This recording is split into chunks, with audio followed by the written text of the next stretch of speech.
তো কেনে আছে আপোনালোক আশা কৰো সকলো ভালে আছে আজি আপোনালোকক এনেকুৱা শকিং আৰু সাৰপ্ৰাইজিং কথা এটা ক'বলৈ গৈ আছো যেটো আমাৰ কল্পনাৰ বাহিৰত এই পৃথিৱীত এনে এখন দেশ যিখন দেশৰ জনসংখ্যা আৰু মাটিকালি জানিলে আপোনালোকৰ বিশ্বাস কৰা কষ্ট হ'ব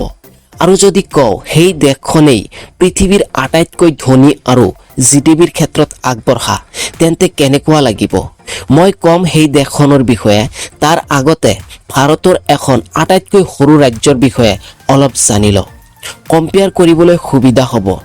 আমি ভাৰতীয়ৰ মনত দেশ বুলি ক'লেই নিশ্চয় কল্পনাত কোটিৰ তলত সংখ্যা নামি নাহে ভাৰতৰ আটাইতকৈ সৰু ৰাজ্য গোৱা যিখন ভাৰতৰ ভিতৰত এখন আটক ধুনীয়া প্লেস এই ৰাজ্যখনত মুঠ পপুলেশন আৰু মাটিকালি কিমান জানেনে এই ৰাজ্যখনৰ সৰ্বমুঠ পপুলেশন হল 15,42,750 আৰু ইয়াৰ মাটিকালি হৈছে 3,702 স্কয়াৰ কিলোমিটাৰ এতিয়া যদি কও সেই দেশখনৰ জনসংখ্যা ভাৰতৰ আটাইতকৈ সৰু ৰাজ্যখনৰ জনসংখ্যাতকৈ কম তেন্তে এবাৰ ভাবক কোত ভাৰতৰ আটাইতকৈ সৰু এখন ৰাজ্য গোৱা আৰু কোত পৃথিৱীৰ আটাইতকৈ ধনী এখন দেশ আৰু সেই দেশখনৰ নাম হৈছে লুক্সেমবাৰ্গ হয় বন্ধুসকল আপুনি গুগল কৰি চাব পাৰে পৃথিৱীৰ আটাইতকৈ ধনী দেশখনে হল লুক্সেমবাৰ্গ 2011 সেন্সাস মতে এই দেশৰ সৰ্বমুঠ জনসংখ্যা হল 5,12,353 বাট 2021 চনৰ এস্টিমেট পপুলেশন হল 6,33,622 ইয়াৰ মাটিকালি হল 2,586.4 স্কয়াৰ কিলোমিটাৰ যদি গোৱাৰ লগত কম্পেৰিজন কৰে তেন্তে গোৱাৰ সৰ্বমুঠ জনসংখ্যা 15,42,750 আৰু লুক্সেমবাৰ্গৰ জনসংখ্যা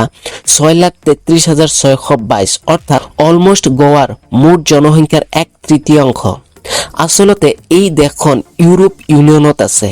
ইয়াত কোন ধৰণৰ লোক বসবাস কৰে জানেনে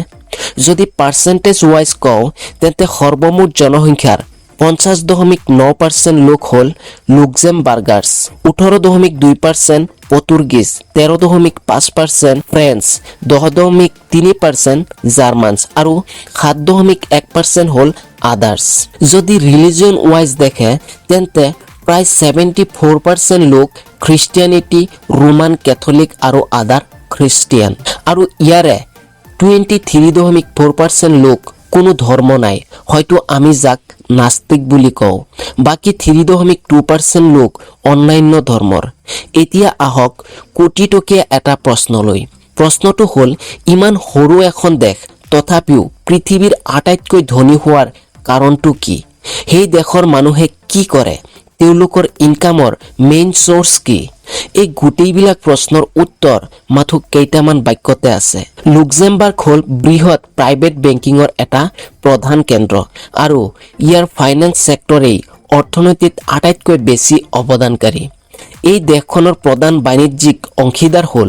জাৰ্মানী ফ্ৰান্স আৰু বেলজিয়াম এতিয়া যদি সেই দেশৰ নিৰাপত্তাক লৈ কাৰোবাৰ প্ৰশ্ন থাকে তেন্তে সেইটো নিশ্চয় দূৰ হৈ গল তো ভিডিওটো ভাল লাগিলে শেয়াৰ কৰি দিব আৰু আমাৰ ইউটিউব চেনেল এনএডি ধামাকাক সাবস্ক্ৰাইব কৰি অল নোটিফিকেশন কৰি দিব যদি ফেসবুকত চাইছে তেন্তে এনএডি জ্ঞান পেজটোক ফলো কৰিবলৈ নাপাহৰিব টিল দেন বাই